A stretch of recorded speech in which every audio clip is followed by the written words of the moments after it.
Hi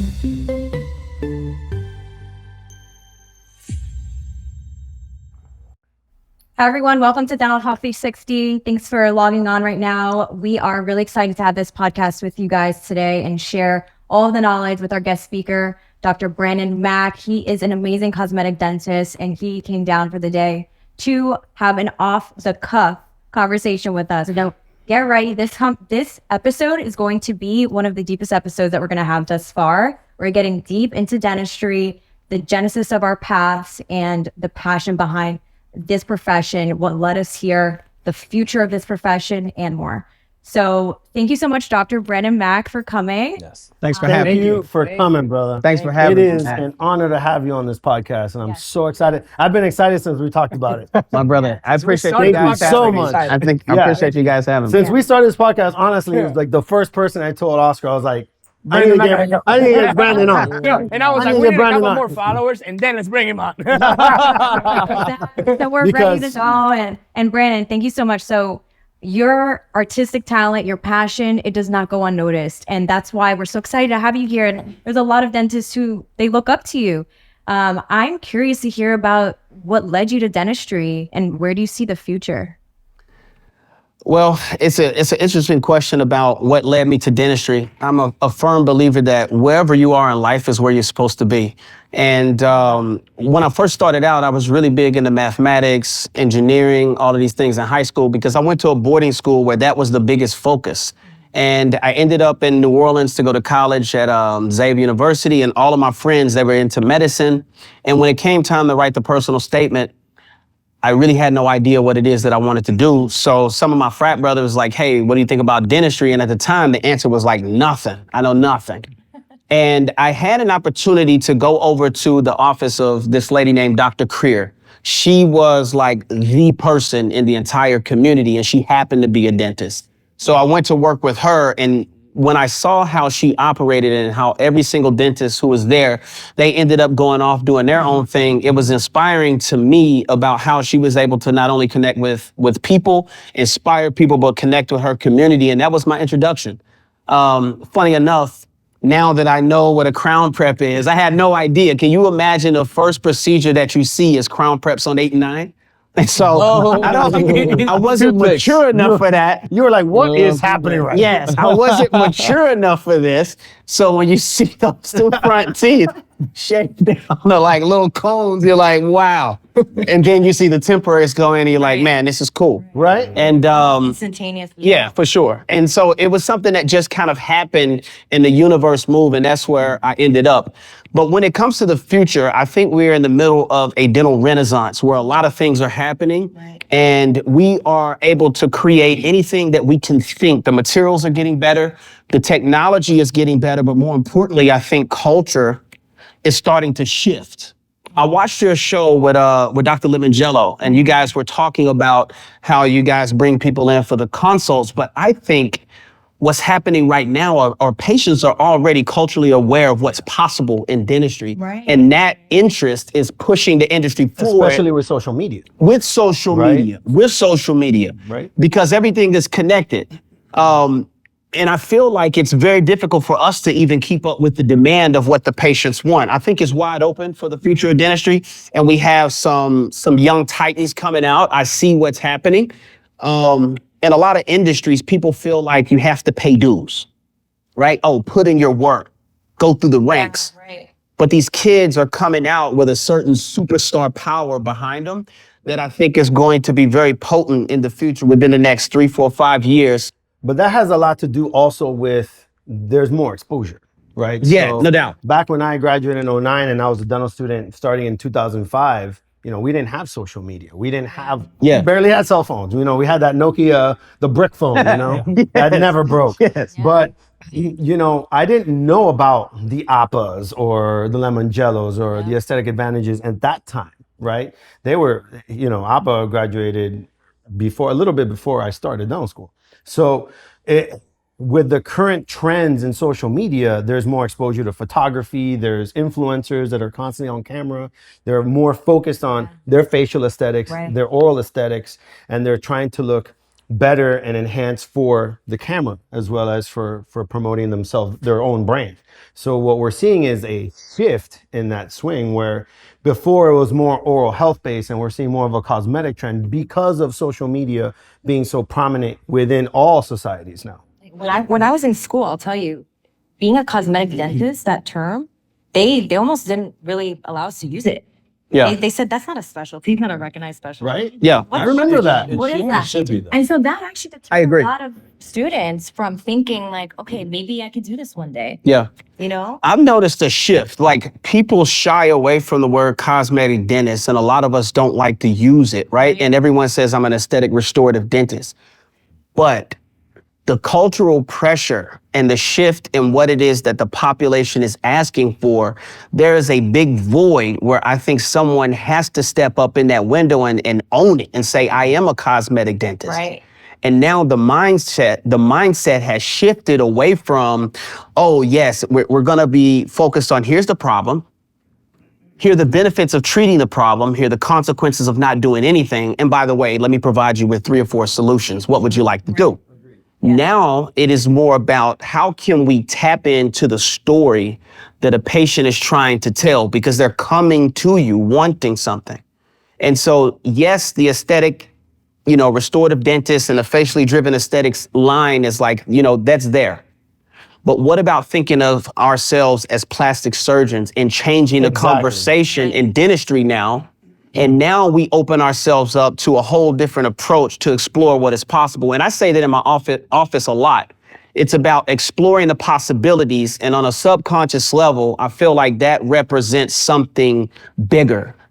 Not just, oh, hey, doc, how much is it to do 6 on 6? Have y'all heard those terms before? Yeah. And, oh, doc, how much? 8 on 8. Or doc, how much? 10 on 10. Yeah. 10 on 10, Miami's special. Yeah. 20 teeth.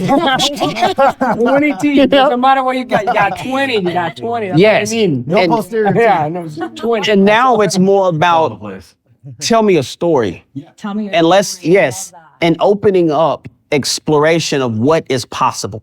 And so we're not just looking at, oh, okay, let's do this and this. It's like you really open up the possibilities to do anything that a patient wants and desires. Let me unwrap that for a second. How does that affected your practice? How has that conversation affected how you see and practice dentistry right now? Being able to listen to the story, truly listen to the story. Because I know a lot of providers, unfortunately, don't listen to their patients. They're trying to do what they think is best, right? But they're not actually hyper-focusing on the patient's concerns and their needs and then using their knowledge let's to be gain honest. a bigger picture. Let's be honest. Most people don't have, number one, you don't have the time. Number 2, you don't have the workflow. Number 2, you don't have the office culture established to give you the framework to have conversations in that way. Right. And so the way that it's changed my practice is that early on in 2018, when we started eating, I remember Mario coming to me and it's like, bro, if you want to do this, you got to have the stomach for that. Yeah. You have to have the stomach to hear no. You have to have the stomach to have an empty Tuesday. You have to have the stomach to, fail. And when you're opening up this whole new concept of tell me a story, it takes time on the front end to invest because you are investing not money, what is money, but you are investing time in understanding your patient, getting to know them in a different way. And so I try to make my first visit as little about dentistry as possible. And it's more about, look, I want to come in and that even if you go to somebody else, I want to create something so special that it's like, it gives you something to talk about and you can't forget it. And you're not going to get that vibe anywhere else. I try to make them feel very comfortable and just talk to you like a human being. It's not like you come in with a white coat and it's the intimidation. And you're not a number. Right. You're not a patient. Absolutely. You're a name. Right. Absolutely. And that's the biggest misconception in medicine now. And I feel like as holistically in general medicine, you're a number and you're a patient. It's never, it's Oscar, Brandon, Melanie, Bart, Alfredo. It's always like patient needs X, patient needs Y. And I think that we need to shift that in medicine as a whole in order to really change the way people perceive and feel about medicine, because a lot of people are scared. And they're scared because they're not being listened to. And ultimately, they're not being cared to because they're not being listened to. And they don't feel welcome and they feel shy. And that's why people avoid medicine. That's why people avoid dentistry, because they don't feel that familiarity to be able to go to a dentist or a medical practitioner and feel comfortable. Yeah. Right. But it's when you feel comfortable that's when things get done.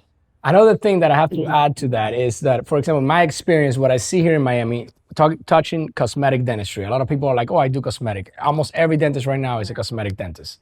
But in reality, how many courses and how much study and how much work do you have to put to consider yourself a cosmetic dentist? Because a cosmetic dentist is somebody it's an artist. You're an artist because what you do is art, that has the knowledge of what bite and how the mouth should work and how veneer should work and how everything should look. Because a lot of patients in Miami especially, they come in and they have a vision of what everybody wants. You see everybody, all the rappers, everybody with white teeth looking, and that's kind of the look that they want. And then it's up to you to educate them into, you can have this, you cannot have that, you should go this way or that route. And that's kind of like your vision. And I'm sure that whenever a patient comes in and you look at that patient, you see the end product.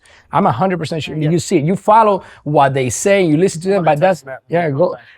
No, go for it. It's just the fact that like a lot of patients think that anyone is a cosmetic dentist, and now with how digital dentistry how far it has gone, anyone can kind of do a case and come out good, because you have the support of the lab, you have the guidelines that you can follow, you have a little cookbook that you can do it. And there was like another podcast yesterday, I think Appa was talking about it. It's like, you can do a case and it can come out good, but when you do cases every single day, that needs to be perfect, because it's not, if you do one case a month, it can come out good, but when you're doing 20, 30 cases a month, they need to come out a certain way. Yeah. So you need to have the systems. You need to have. What makes a good cosmetic dentist? I think it's training.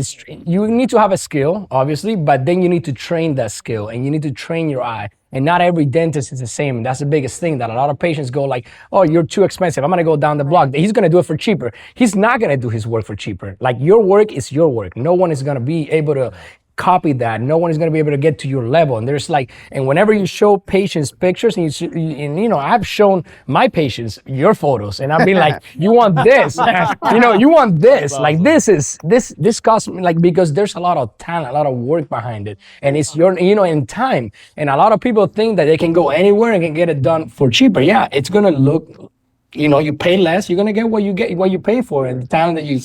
So, I like your question about what makes a good cosmetic dentist. First and foremost, it takes a lot of training to understand the foundations before you get to the cosmetics, about understanding the relationships between the pink and the white stuff. Yep. How do the teeth interact with the gums and that whole system? How do the teeth and gums interact with the lips and face, right? And then we have to understand, how do the teeth go together to allow you to eat, chew, speak, and do all of these things? How does it relate to the body before you get into cosmetic dentistry? When you get into the technical know-how, what makes a really good cosmetic dentist is understanding the psychology of yourself and the psychology of the patients that you're going to treat. And that is the most difficult part about cosmetic dentistry. And when you were talking about the rappers come in with the white teeth, and the first time that I noticed this, I went into Louis Vuitton in, I think I was in Hudson Yards in New York, and they were selling Cuban links. Louis Vuitton had Cuban links for sale. I don't know if they were real, but they had Cuban links for sale in Louis Vuitton. And what that let me know is that people in Florida have been wearing Cuban links for years. Right. And now the high-end industries, or the fashion industries, have recognized the new trend that may or may not have been popular in their particular market, and they've adopted it, and they want to now become culturally relevant. And so as a cosmetic dentist, we see these trends with white teeth. And I struggled with this early in my career, and it's cost me several $1,000s a couple of times, because I had to go back and redo work. Yeah. Right? Because I thought that I had the aesthetic, I had the vision. And so over time, as you mature in your career, you start to develop a certain tolerance for what it is that you will and will not do. But I think it's important for us to pay attention to the cultural pressures that are being put on dentistry, and understanding, like, the colors are getting whiter and the aesthetics are changing. Yep. There's a lot of diminishing return there, because depending on aesthetics, facial aesthetics, skin tone, tenacity, correct, the whiter a tooth gets, the bigger it will look. Yes. Right? So if a patient's coming in and wanting smaller teeth, you can't give them hyper white teeth, because it'll look bigger. So these are conversations, and that takes the time. Yeah. the training, the eye to be eye, able to understand, and also setting expectations. Yes. And I think for us, it's like, if you think about, have y'all seen the show Billions with Yes, I Bobby love Axelrod? Billions. I can't remember, in the last season, he went in and he got the painter guy who wanted him to come in and work for him. He was like, I don't paint for money. Yep. Dentistry, we have to be a little bit careful because we are in the business of providing a service to get some type of transaction. Even though I preach this with my patients, nothing I do is transaction. I want this relationship to benefit the both of us into perpetuity. Your life is going to be exponentially enhanced. It's not about the teeth. It's what the teeth afford you to do in your life, to have a certain level of confidence, to allow you to present yourself to the world in a certain way, to enter in rooms that you otherwise wouldn't be in, you know? And so for us, it's like every time somebody sees the teeth, if that case never gets posted on social, it's like, oh my God, you have a beautiful smile. And then maybe our name will come up and then you can continue to see people. So every case, we treat it like it's the last one. You did mention that in the last podcast. Yeah, for sure. And that's important though. And so because of that, case selection is also important. Sometimes you may or may not be aligned with a particular patient based on what it is that they want. Yes. Right. Correct. And So within that experience comes what to do, when to do it, and when not to do it. You also have to be able to say no, because some people have unrealistic aesthetic expectations. And where do you think that comes you from? can't deliver from social media, right? And then wanting to look like an X personality type, right? So, but it's impossible because then it's not matching their facial, and you're not doing facially driven aesthetics, and it's going against what you are trained to do, especially if you're good at it, because it is an art, and it's an art that has a complete reflection on that one particular person. Yeah. It is bespoke. And we've talked about this in the podcast before. It's like making a tailored suit. It is perfectly made for you. what I'm trying to do right now is I really want to I want to body this niche of believability. And I don't want this to come out the wrong way. But when you look at the Kardashians, you look at Kim, it could be, is this appropriate? Of course. Yeah. Okay. Sorry, guys. I had to check, guys. It's like I'm in the office talking with my team, you know? It's Saturday. We're in South Beach. When you look at Kim, it's obvious that there's been some work done. Maybe even Chloe. But when you look at Courtney, it could be believed that you are all the way natural. Yeah. And this is what I'm talking about believability. I'm actually pulling away from discussing natural and nature, because if people wanted natural teeth, they do Invisalign, ortho, and whiten.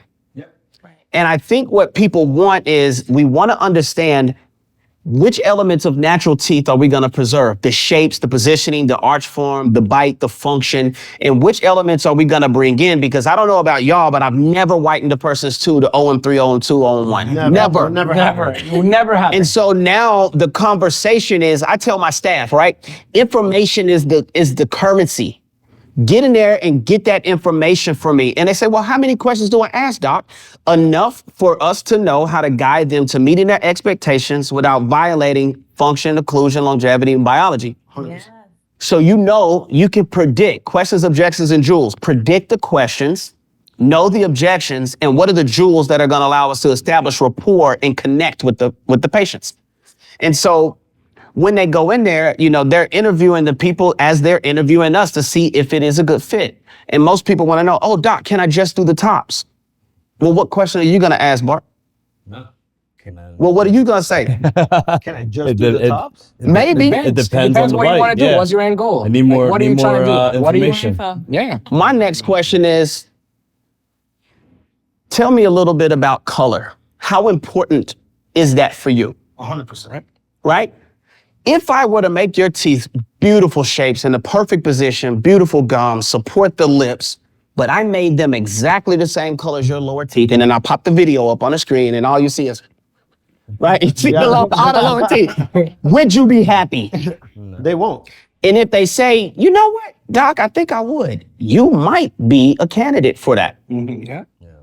For just doing the uppers, maybe doing 8, maybe doing 6, 4, 2, 1, I don't know. It's all about understanding those conversations. And for me, we really don't focus on giving like options to a patient. It's basically, you tell me what it is that you have in mind for your goals, and we sit there and we go through everything. We go through your history, and we come up with a plan. And that's the blueprint for how we approach a case, whether that is in 4 or 5 visits over the course of 2 to 4 weeks, or if that's going to be staged out over the course of 2.5 years. And that is the beauty of what I mean when you see a cosmetic dentist, somebody that's going to guide you the correct path based on what your expectations are, never violating function, because function comes first. And then, having the same vision the patient has. Because I get the same case, patients come in and they have really nice teeth, but you can improve the uppers. They have different angles, or they don't look correct or whatever. And I always tell patients, I can do your upper teeth as long as we match it to the lower, you get some sort of a natural look to them. Because if you have super white here and it's 2 different mouths, like, it's not gonna look good. It also depends on the patient's smile. Some people smile like this, they only show the uppers. I smile, you see my gums, you see my throat, you see everything, So it's like, it all depends on the patient that you're seeing, their expectations, and also the knowledge of you being able to guide them correctly. Here in Miami, sadly, we have the specific mind. People come in 20 teeth, 22, I don't care, 20 teeth, 20. I'm doing a case right now. This guy did composite veneers, 20 on this patient, young patient. Then the composite veneers were all crooked, so he put on Invisalign to correct the angulations of his composite veneers. That's poor. That's poor That is planning. exactly, but that is, it's a well-known dentist in Miami. We already know who it is. But still, it's kind of like, it's like bad information. The patients come in, you're being sold a certain thing instead of like going to a doctor that's going to listen to you and that's going to do what is needed for you to get the smile that you want. In that sense, like not having to overdo it or anything like that. I kind of want to reel this back a little bit. I want to reel it back to, we know the passion, we know where we're currently at with you. I want to know the genesis of what led you down the path of really hyper focusing into cosmetic dentistry, from working at practices doing removable, from working at doing cases where you had to see the macro aesthetics within removable dentistry to be able to understand then now what you want. Where was that point when you were practicing, or even in school, when you pivoted and said, I really want to go down this lane? Okay. What's your passion behind the craft? What's your passion? What's your why? My why? Yeah, what's your why behind this craft? I want to change the face of dentistry. Beautiful. Yeah, I want to be a titan and a monster in this industry. Okay. But where was your pivot? When did you have that moment when you said, aha? We all have a moment. My moment was exactly the same moment as patients have when they come into any of your offices. You don't know what you've never seen before that is possible.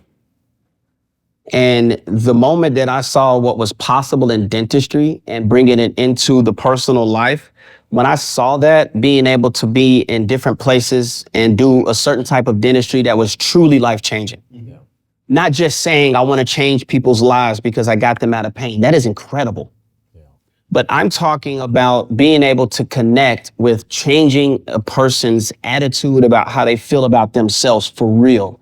And when I saw that happening over and over and over on the internet, I knew that I needed to find out how this is happening. And I did everything in my power to go and do it. Like I found the circles and I went to those dentists, those offices, those ceramists, those labs, and I invested in creating relationships to ask as many questions and submit myself to being as humble as possible and saying, like, crack my head open and guide me and show me the way. And then from that, once you get into the game, it's almost like the boiling frog where you become addicted to it. And when you first start, it sometimes is a chip on your shoulder, like, oh, I got to get out here and kill it. Yeah. And when you get over that shit, it becomes a passion where you can't stop because you're drawn to it and you enjoy it so much.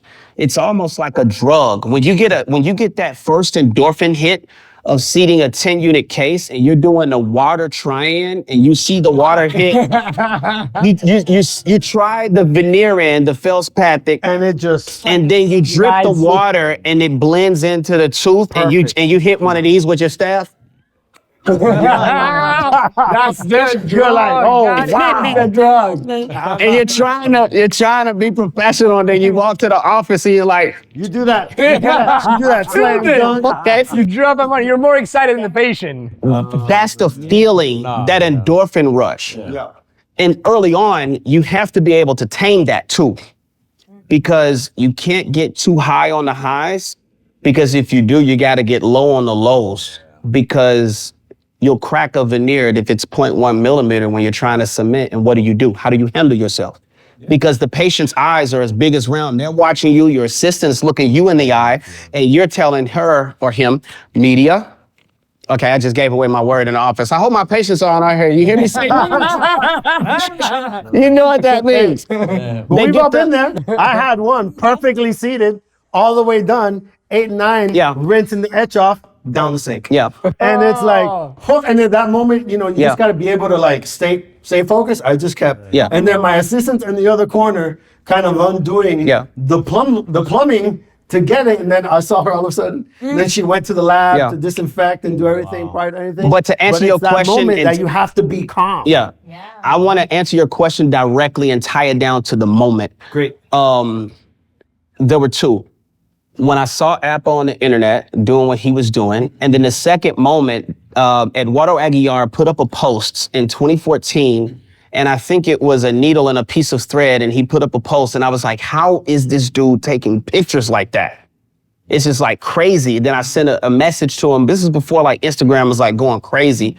And he became a friend in a different country. And I started to message him, and I was asking him about, what do you know about, Middle East and all of this. And then I have a friend who lived in my building. It's like, my dad is looking for dentists to come to Abu Dhabi. And I was like, yo, that would be great. But then I had a job in Citrus Hills doing all the removable, and I was gravy. I was good. it was fun. I liked where I was at. And then over time, it just kind of transformed. I met you and Spodak down at DSD with Christian Coachman, got on the whole digital wave. And it's like a bug. You taste one piece of the cake or one Pringle, and you just continue to consume and consume. I'm pretty sure you went to Kois and you did them all. You go to Kois, you go to Spear, you just continue to get on this cycle of CE. And just like with podcasts, I remember driving 2 ways to work each way to Citrus Hills. I listened to every podcast from every dental talk possible. Amazing. And you just consume yourself with the knowledge. Yes. There was a time when I was ready to open my practice, we had to synthesize all of that down. And so we had to step back and say, I'm not consuming anything else. I'm going to synthesize the information, and I'm going to write down what is it that I want to do. And we just went from there, and it turned into what it is today. And now it's like, I feel like very grateful, not only to have the opportunity to work with people I truly care about every day, okay, but also connect with a certain population of patients that these are like true relationships. I get to see them in the community when I'm out or going somewhere, and I get to live vicariously through their stories that they're telling. And that's what that slogan, the world is yours, the smile is ours. It's like a triple entendre, to be honest. Sure. I wanted to put a billboard in Tampa to send a message like, the world is yours, the smiles are ours. Yeah. I love it. Tell me about that. You should. I would definitely do that. So no, but That that's was beautiful. But it was really just, it was about the story. It's like I started to look at the commonalities with our patient population because they're so different. It's a range, like a rainbow. But the one thing is everybody was ambitious, and they were on like a journey to take over the world and do the best that they could with what they have. So now we got that genesis. What's the genesis of you? Tell us where you started from. From the trailer park. I started from the bottom, like literally. But honestly, I realized that that's really the top for a lot of people. The more you travel the world and you start to see what's really out there in other places, you realize that you're privileged to have been from the trailer park and had a mom work 2-3 jobs just to send your ass on a school trip, allow you to play football, be in band, or go to a boarding school, which I didn't have to pay for. You got to be smart. But it's like those are the things that create your character early on that you're able to pull from, that it gives you like the fortitude or the perseverance that, dude, there's nothing that you can go through that can break you. You've been through everything. And we've all gone through that. Like, Handed to you know, Yeah. I came from a single mom that had nothing. I Yeah. grew up with nothing, had nothing, but I had love. I had a mom that worked 2-3 jobs to put food on the table, to save up, and I'll never forget it, to save up for that one pair of Jordans that comes out every December, right in the basketball season. I had that one pair the rest of the year.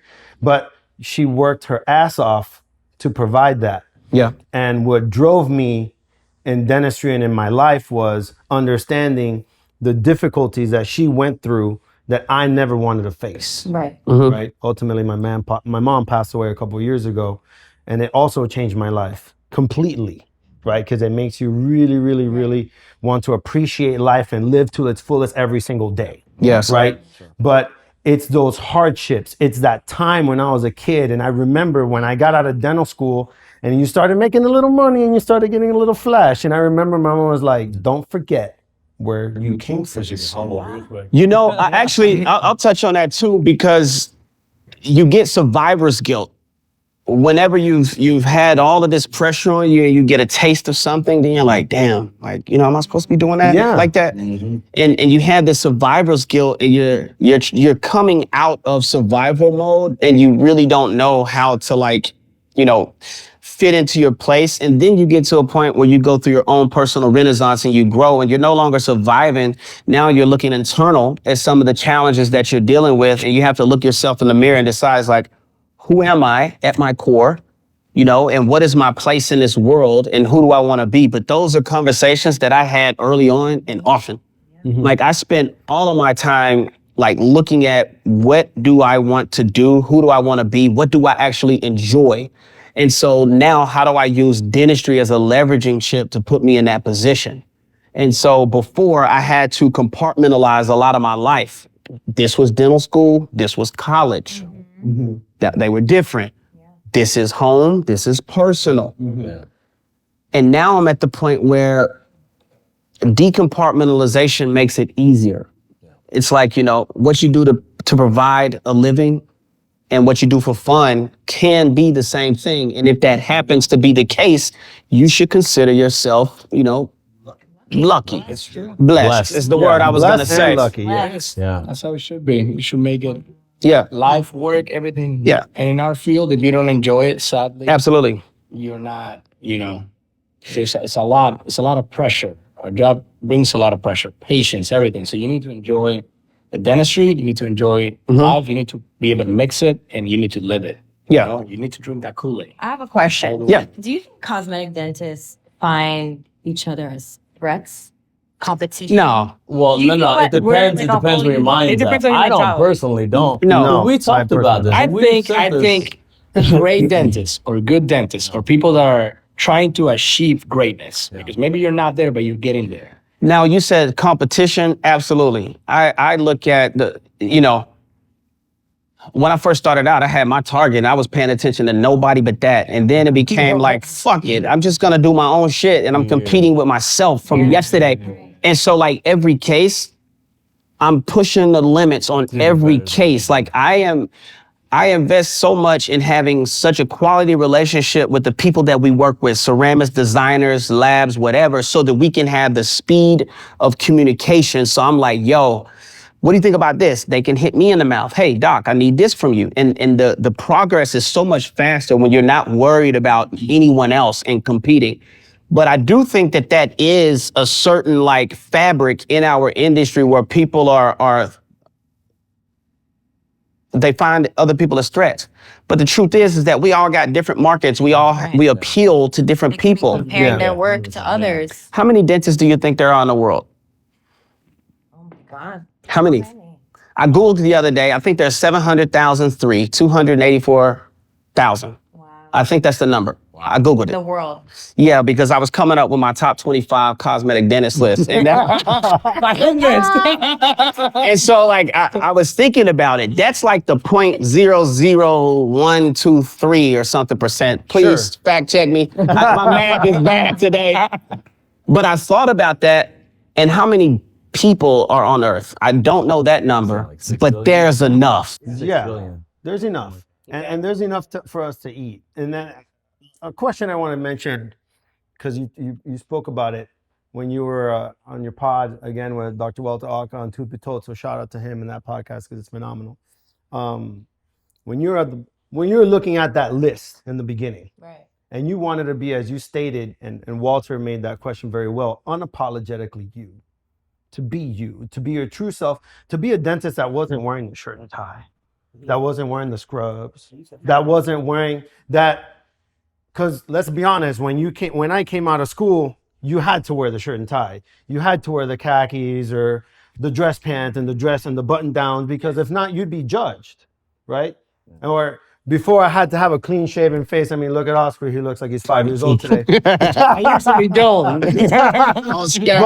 But unapologetically you saying to yourself, I'm going to get to this point, but being me. Me. Love that. How did you navigate through the pitfalls and the highs to get to that point? Because my brother, you've done it. And I see it and I love it. So for everyone out there that's worried about, I'm scared to be me to get to where I need to be in whatever profession it may be, how can you go about mentoring those because you've done it? Yeah. So that's my question to you. Take your biggest flaw, your darkest secret, the biggest challenge, your biggest failure, put it on your forehead and tattoo it and own it, and then take some antacid and have the stomach to be judged. And that's really what it comes down to, because if you wear that on your sleeve and realize that your past has nothing to do with defining what has to be your future or your present, and you can live in the actual moment, then that gives you the space, the mental capacity to say, you know what, this is me. And if you understand the way that the universe works, when we're born, everything is already set. And I don't want to get too into that, but everything around you is set. But you have infinitely many possibilities to make decisions from the time that you come out to change the trajectory. Just like a spaghetti model on a hurricane. You're born into a certain situation, but it can go any way based on the decisions that you decide to make. Yep. Yeah. And so if you decide to be who you are, you're going to attract people that are supposed to come to you. Yeah. And if they aren't meant for you, then they aren't meant for you. Yeah. But make no mistake, early on, I wanted to send a message. So my focus was I was so hard on myself and I wanted to crush it every case. And I had to get out of that, and I had to give myself grace after listening to Craig at that Bulletproof Summit. Mm-hmm. And I'm sitting here thinking I'm smart. I'm like, well, if you weren't hard on yourself, would you have been here yet? He was like, you know what, Mac, I would have been kinder. I would have been even further. And that really sat with me in a certain way. And even from there, I look at the amount of growth that I've been able to have, because now I'm more comfortable. I don't mind, being exactly who I am. There's no pontification about who I am or what I want to be. I don't let it. The body of work speaks for itself. Yeah. Correct. And I think that really is the key. Because a lot of people want to be superstars, but they don't focus on putting the energy into that body of work and let the work talk. So I never really even posted myself. It wasn't about branding. My company name is Eden Dental Aesthetics. Mm-hmm. It's not Smiles by Mack. Smiles by Eden. Who is Eden? Eden are those, 26 feldspathic porcelain veneers sitting on my story or in your friend's mouth that you're like, holy shit. That is what it takes to put yourself in a position. Now, I don't wish that for anyone else. Everybody has their own unique pathway. And for me, that had to be the way that I approached it, because that's what I thought I had to do because of what I dealt with in my past. I had a lot more challenges and situations based on I had to fit into a certain mold just to survive. And then when you were no longer having to survive and you're depending and betting on yourself, and you've gotten to a point to do that, now you can take those risks. But that's like telling a person with not enough money that money's not important. And they can't even pay rent. They can't even go to the grocery store to get a bologna sandwich. It's different conversations. So that's where that comes from about, the body of work. I put a lot of pride into that. And plus I heard, I call him my distant mentor that doesn't know he's a mentor. He's basically, I love that. He basically said, it's the body of work. I don't do any marketing. My body of work is the marketing. And you don't. Your body of work speaks for itself, and you've done extremely well in our profession in the amount of time that you've had your practice. I remember the day that you bought that office. You remember what I asked you that day I called you, bro? No, it's been a while. It's been a back. while. I'll never forget this. I called you. I was like, "Hey, bro, who are the top 3 cosmetic dentists in Tampa?" Oh, I remember. And you told me he named his friends. I ain't gonna say those names. I'm another drink. I was serving to you, to myself. Salud. But you know Listen. what? But we had that conversation before the pod started. And who did I say? Martin. No, who did I say? You. Or Oh, you? me. Oh, my brother. I love you. I love you. And you are the king in that city now. And you've built that on sweat equity, putting in the work, being unapologetically you. And I am so proud of you, right? Because I've seen the growth, and I've seen the growth in the work product and then the lives of the patients that you're touching, because it not only affects your patients, my man, it makes every single one of us and all the other cosmetic dentists that are upgrowing, that are watching the pod, that are watching the live, want to be better. And so you're affecting thousands of people's lives, because if all of us have that vision, if all of us have that work ethic, not everybody could be Kobe, rest in peace. Not everybody could be spending thousands of hours shooting free throws and wonder why he was one of the top 3. But when you're putting in the work and then they're seeing the work that's being put in to get to that level, it makes everybody want to hustle. So because of that, it elevates a profession. And my mentor, Dr. Craig Spodak, will always say, a rising tide floats all ships. So thank you for being that rising tide to float all of us together as a pod. Thank you, brother. I'm gonna pull it in because you mentioned mentor with Dr. Craig. I love Craig. I used to watch him religiously, and he's been very helpful in my career. I think the most important element, when you get to a certain point, when you're ready to take on, actually that's bad advice, but when I was ready personally to take on mentorship, I wanted to connect with somebody that had a certain dynamic with me that was gonna hold me accountable and push me to get the best out of me. And then I connected with my personal mentor, who I look at as like my shooting coach. Sure. Jay Lerner is like, he's consistent. It's like, don't be here at 6:02. It's 6. You made a commitment. And then he's giving me a whole new set of eyes with 40 years of experience, combined experience through him, his mentorship, and all the courses that he's been able to take, and all the successes and whatever failures he's dealt with. He's been able to help me navigate through all of this as well when it comes to being in the clinic and executing, as well as outside and making certain decisions when it comes to what I want to do. And the reason I chose Jay is because I felt like we were aligned. Marcello, who is one of the guys that I use for my lab, he's like, yo, I want you to meet this guy. And I was like, yeah, I would love to. I'm actually a fan of his work. I've been watching his stuff on Instagram for forever, and I think he's great. And when I made that connection, I saw my work ethic, and the results grow like exponentially. And with you, not only are you getting it clinically, you're probably getting it on a leadership perspective, business, all of that. And so I think for young dentists, in addition to taking CE, and that's a whole nother topic, link up with a mentor that is going to push you to get the best version of you out of you. Not have you follow in their footsteps, you know, or not pick up the slack where they didn't. Like, who's gonna 100%? Be your own individual. No doubt. Be your own individual. And I agree 100%. Who in the hell is teaching Tiger how to swing the putter? Somebody is doing it. Somebody is. Yeah. Somebody is working Floyd, Tyson, Jordan, LeBron, Kobe. Somebody is And working Tom on Brady. Steph, Brady. Everybody. Here's another. All right, I got a question for Oscar. What's up? Let's go. Let's go. And I kind of want everybody to answer.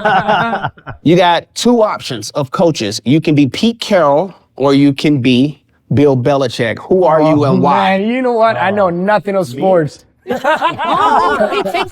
don't even know who they are. I don't even know who they are. I'll answer that for you. I'm Belichick. Toby.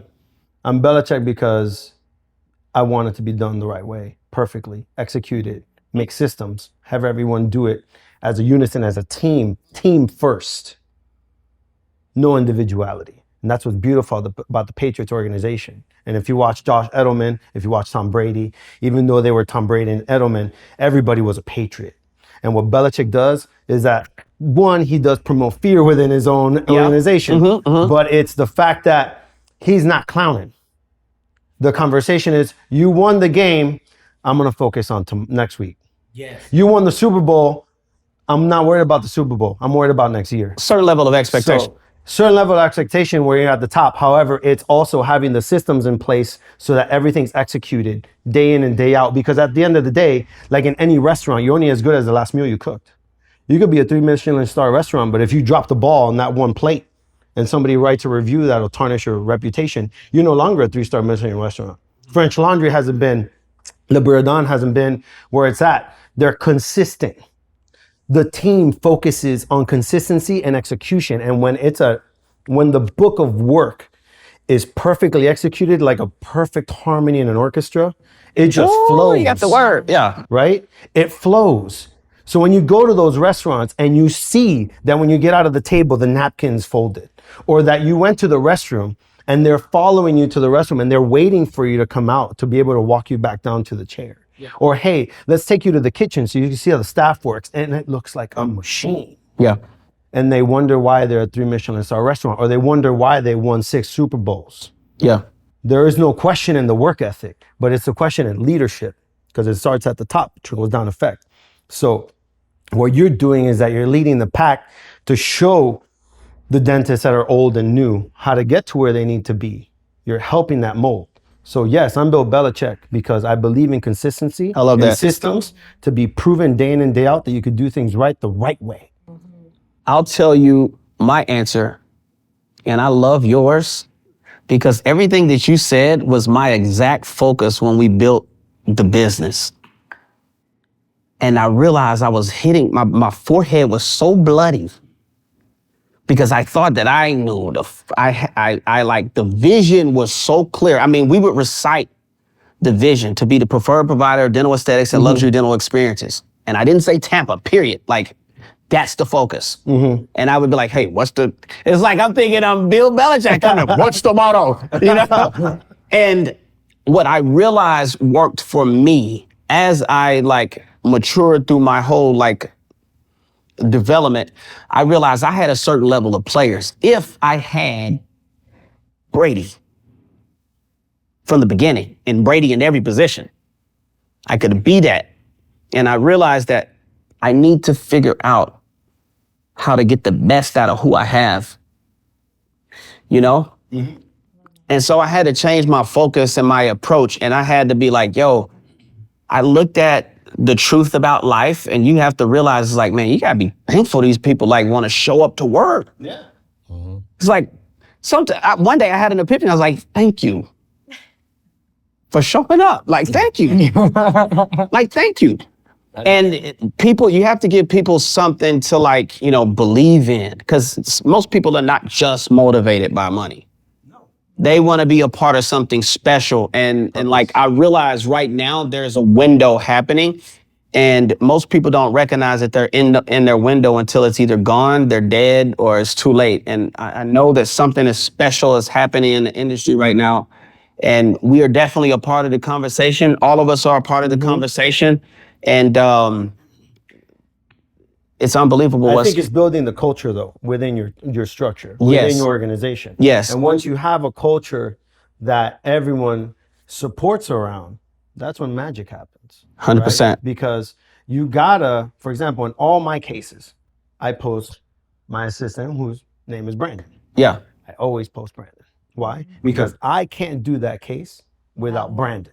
Yeah. I can't do that case without my lab. I'm gonna piggyback that now onto the ceramics question. You walked it right into it. I'm gonna go into that. Why is it that cosmetic dentists are not posting about their ceramics on Instagram? And that's a question you wanted us to ask. So here we go. Let's go. The floor is yours. I wanted to know why people don't post their ceramics, and I think it's because at first I thought it was this whole red ocean, blue ocean situation. It's I want to hoard it for myself. Right. One of the challenges is that there is a gold rush in cosmetic dentistry right now in terms of all the dentists wanting to be a part of what's happening. And at least here in America, there are very few labs that can handle the capacity of what's coming at them. And when you find something and you get a particular workflow, you have a certain level of expectation that you develop a business around. Say you get a taste of getting a case back in 10 days to 2 weeks. Now that's your expectation. And when everyone else overloads that lab or particular ceramist, that 2 turns to 4, that 4 turns to 6, and that 6 turns to you can only send me 4 cases a month. Yeah. Or they won't answer because they won't see anybody. That's correct. I've seen that too. That's correct. Now, when it comes to labs, I think a lot of dentists are asking the wrong question. Who's your lab? Who's your lab? Who's your ceramist? What's the right question? Right. First of all you have to know why a person uses a particular ceramist or a particular lab. Early on in my career, I felt like I needed to depend 100% on my lab for everything. I need you to tighten me up. Get the shapes right, get the color right, get this right. And then you start analyzing a case and you're like, hey, it's over contoured on the distal 1/3. And then the lab manager calls you back and says, hey, doc, you didn't reduce enough in this area. And you go back, you look at the preps, you look at the temps, then you look at the finals. Damn right, that shit is bulky, right? And the cervical 1/3. And then you start to understand there's certain levels, even when it comes to a doctor's fee. If you're charging $1,000 per unit for a veneer, to do veneers, and I'm not even getting into the overseas stuff. I'm gonna talk about here in America. If you're charging $1,000 per unit fee, why does it matter what ceramists that anyone else has used if you're not willing to pay $1,000 fee to the ceramist? You can't use them. Yeah. You can't use them. You're gonna have mid-quality work. Yeah. If you're charging $1,000 fee, does it make sense to spend $650 or $550 or? No, because the economics aren't there. No. Okay. We know that we can get a block of, how much is a block of Emacs cost? Because I actually don't know. 25. I was going to say $17. Yeah, 25. I was going to say, I know that we I have can. no idea about this, by the way. You know, they Am I talking too much? I hope I haven't No. ruined y'all's business. No, I got a little something to say about the lab, But keep so- going. But keep Yeah, going. keep Brandon, going, and I keep gotta say Don't let something. it That's why go. patients are asking, why are veneers so expensive? They don't realize that there's a lab component to it. Well, it's not just the lab. It is multifactorial. But See, that's part of it. the one thing that most people aren't talking about, what most people aren't talking about is there's a certain element, right? There's a fair exchange. This is why Mercedes and BMW are wonderful, premium, mediocre companies, because they provide a phenomenal service, over delivering on the product for what it is that you pay. Yeah. You get to a point where there's the law of diminishing returns. When you get into luxury watches, you get into jewelry, you get into cars, and you get into maybe even some of the homes, which I don't really know. But you get to a point where it becomes about cachet. Do you think the leather on, and I might not know this because I don't have a Birkin, but do you think the leather on a Birkin is any different? Do you think the cows are grass-fed versus the ones that come from Louis? No. There's a certain cachet, right? Like that comes with the cost of doing veneers, because some people want to say, I got my veneers done by Dr. Bart, and be proud of that and wear it like an armor. That's an element to the cost. Right. It's not just about the cost of the materials. So when it comes to creating the fee, when I think about these cases, I want to plan a case so that nothing goes wrong. I'm not redoing it. I'm thinking about conversations with patients up front, talking about color and setting the standard that when these teeth come, if they fit, they're going in. There's no try-in with me. Yeah. We've discussed the color. It's going in, and it's getting cemented. How many of those cases do you want to eat and redo? Is your fee appropriate enough to make sure that you're not arguing with the patient when they say, well, doc, it just ain't sitting right with me. Come on. 6 months have gone by, you've healed up, let's take them off. You're not gonna be happy, and I want you to be happy. because my name is on the back of this. And now my investment needs to be proper. So to prevent those, have the right fee and have those conversations early on with the patients. All of that goes into these cases. All of it. Not just the ceramist, but the lab time, the lux attempt, the however many times you have to make a set of temporaries, design fees, rushing a case. There's a lot of stress on the back end of this. As well as the knowledge from the ceramist. 100%. Right? Because not every ceramist is the same. You're going to have think- a low level, you're going to have a mid level, you're going to have a master, and then you have Geller. You know, Yeah. you go up those ranks, and those fees are one in one with that. And if you want the best, you're going to get the best. And to go back to the bag thing, it is a cachet because you could get different hides of leather from a leather factory and make the same Birkin. But the problem is that those Birkins are made by hand, by people that do them expertly.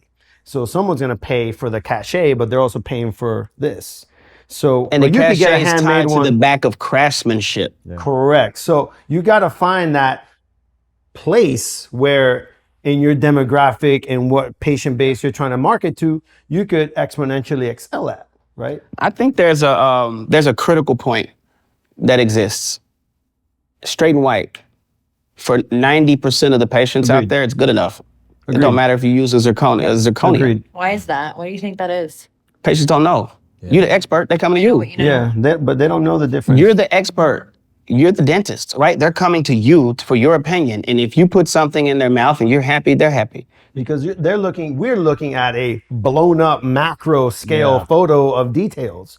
They're looking at a photo of somebody on social media on their phone that they could barely see, and they're like, that's pretty. No, and most of the time have the filter. So Real. Always have I a mean, filter. A filter. you see these people smiling and they look beautiful, but their teeth don't really look like that if you take down that filter. So this is something that I had to incorporate into my decision making is how are my veneers going to look when you filter your face?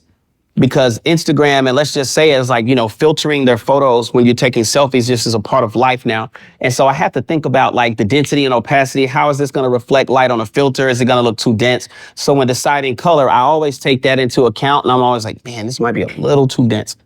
But I always think about that too. I'm gonna segue. Yeah. So let's segue into another topic that we've talked about.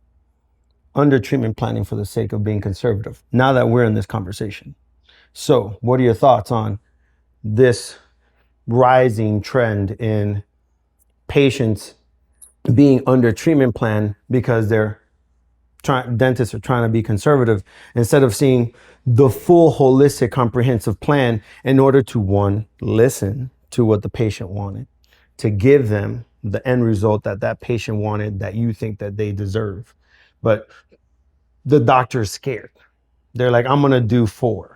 Or I'm going to do canine to canine, which we know in most cases looks garbage on most people. If the premolars are like I this. think a lot of dentists are scared. Yeah. So let's touch back on All of that to a patient. I think it boils down to your personal attitude about the power of dentistry.